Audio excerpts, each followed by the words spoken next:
name's Mona. I'm a photographer, and today I'm going to teach you guys how to dodge and burn. So dodge and burn is basically a retouching technique that involves lightening or darkening certain parts of your image, and it's mainly done in Photoshop. So let me start recording my screen.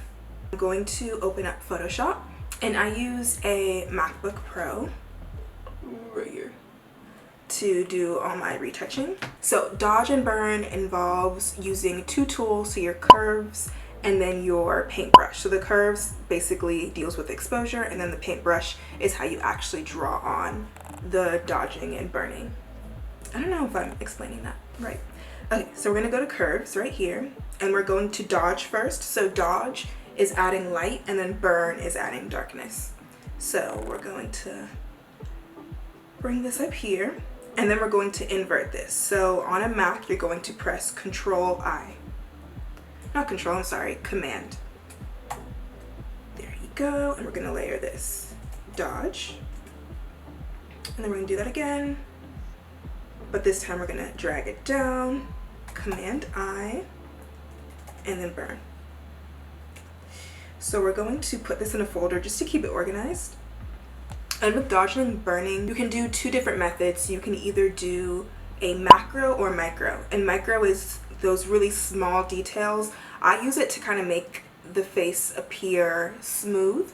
And then the macro is the more dramatic version. So if my client is wearing a lot of makeup and she has like highlights like right here, I would do macro on her hair, on the parts where she has the highlight, on her lip gloss, and then I would do the micro on the part where there's blemishes. Like you can see here, she has a few imperfections.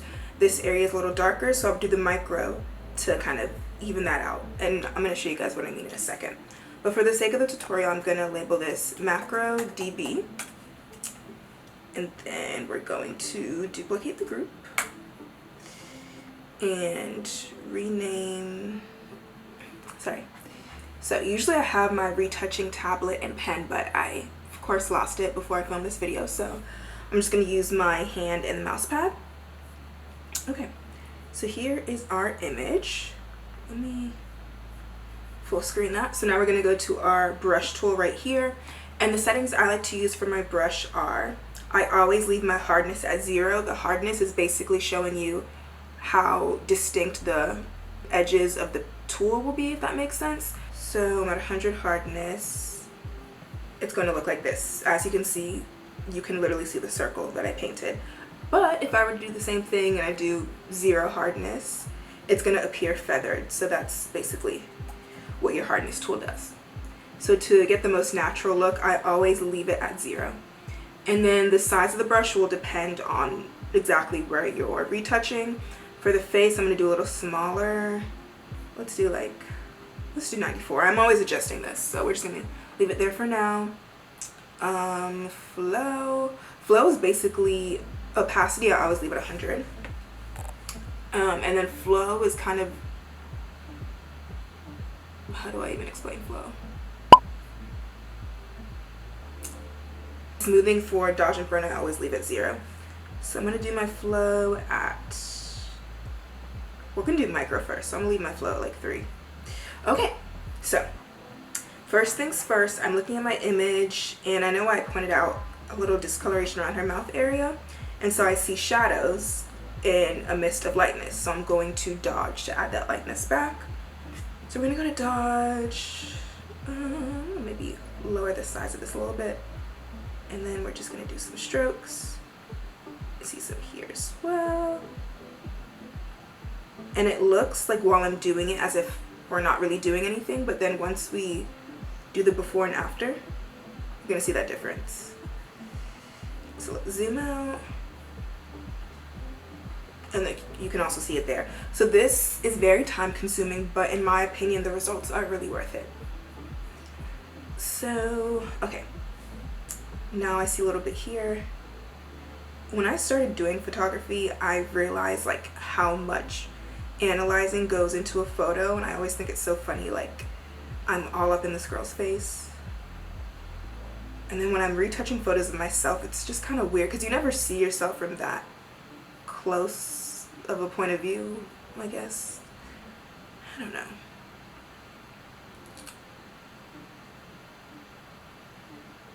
And you always want to make sure you're zooming in and out just to make sure that you're not overdoing it, because it's very easy to like find a bunch of little details, but sometimes it can be overdone in my opinion. So just keep zooming in and out and checking your progress. Okay. And then now we're gonna do more, but now I'm gonna just move on to burning. So what would I want to burn? Let's say here I see a light of like a patch of lightness, and this is where her nose contour is, so to make it more seamless I'm gonna burn right here.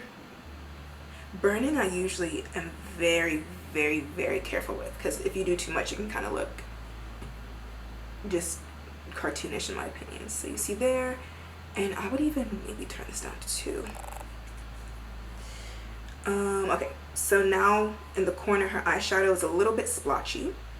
So what I'm gonna do is add some burn back.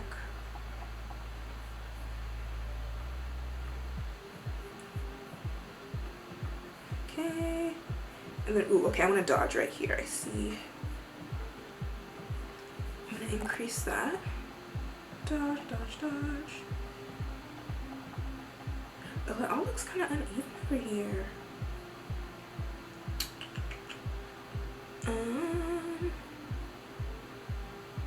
Okay, I will say I think I dodge more than I burn.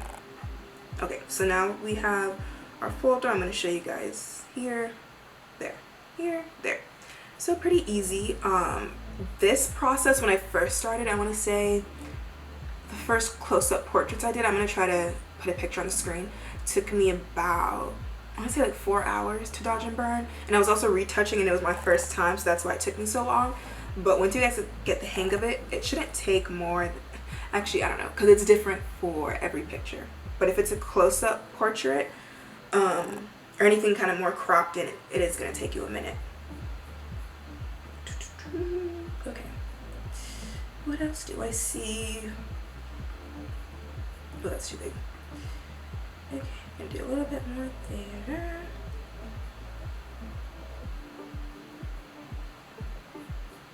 Okay.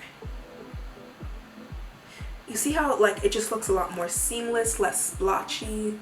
That's what I really like. And this is, I think, especially crucial when you're photographing people who are wearing makeup, which you're probably going to be doing most of the time. Okay, so now I'm going to teach you guys how to macro. So macro is basically kind of like the finishing touches I do, like a cherry on top. It never takes too long because you're doing less areas and it's less precision that you have to have.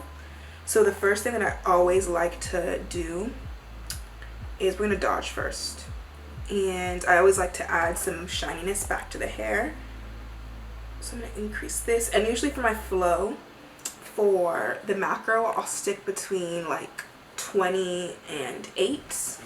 It all depends on the picture. So for the hair, I tend to do more of a dramatic look. So I'll do like 22. And I'm going to actually go back and show you guys. Let's say if I did a flow of 85. Like to me, that just looks way too white. But I'm not saying that you can.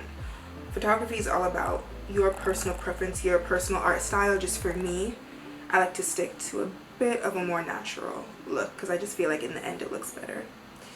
And then what I love to do is go over on the lips. Okay, so we're gonna do like 83. I just think it adds like, I don't know, I love that. And as you can see, it makes her lips look a little blown out or ashy, so I'm going to go back to burn. And I always do less for burn because burn can look dramatic really easily. And I'm going to go over her lip liner. So, I might need more than that. Okay, let's try this. Maybe a little too much. A lot of this is like, I'm constantly changing the flow and the brush size, so.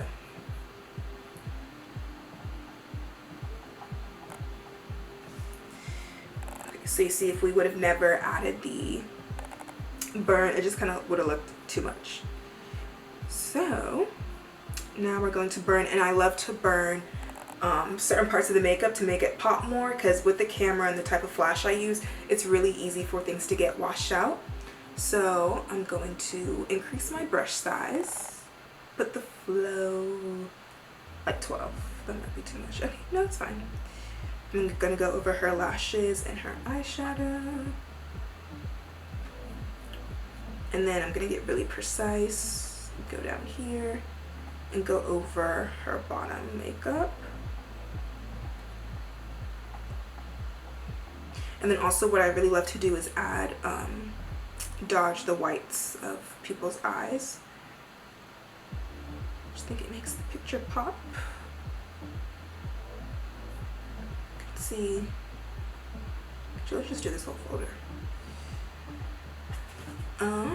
Okay, now I'm gonna do the front of her eyebrow. For this one, I'm gonna put my flow down because I don't want it to look too blotchy. Oh, that's dodgy. No, I want it to burn that.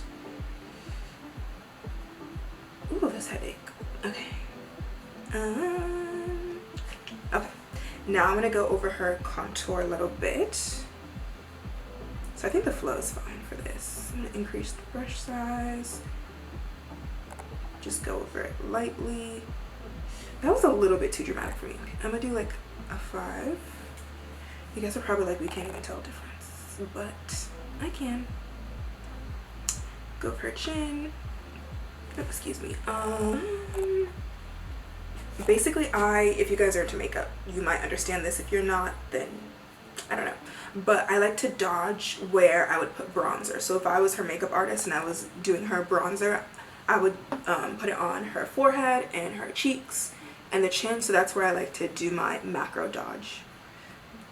Ooh, and then macro burn. I keep forgetting that burn. Okay, so for jewelry, I'm gonna go a little bit more crazy because I really like to make it pop out. Do the same with her earrings. And once you start doing this, you'll realize how much the little details matter in making your image what it is. Like, who would really think to look at the jewelry or the prop on top of her head? But like, I just think it makes such a huge difference. And when I was doing the color grading on this, I think I put the shadows up and it took some darkness out of her dress, and I think it kind of makes it look flat. So I'm gonna go back to burn. And I'm gonna burn her dress area. It's too small. Come on. Let's do it. Okay, it's good. So that is how you dodge and burn. It's really simple, really easy. Please like, subscribe, follow me on Instagram. I'll have everything up here. And yeah, I will see you guys next time.